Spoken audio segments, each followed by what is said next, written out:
Ano mas gusto mo? Ito o ito? Guys, may air zoom unit yan.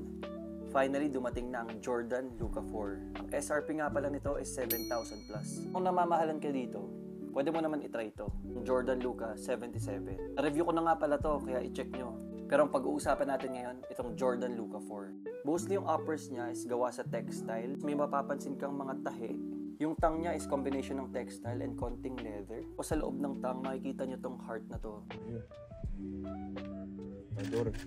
Kaya very special din daw talaga tong Luka 4 para sa kanya. Ito yung itsura ng kanyang heel area. So, may stars dyan. Sa gilid parang may lateral containment, cushion. So napakalambot ng kanyang cushion. Pala makikita nyo yung Jordan logo. Sa kabilang side makikita nyo tong 77. Translucent yung kanyang outsole. Hindi ko masyadong marerecommend siguro to sa outdoor. Kaya rin siguro gumawa ng outdoor specific basketball shoe si Luka Doncic. Papansin nyo sa ilalim, meron siyang compass.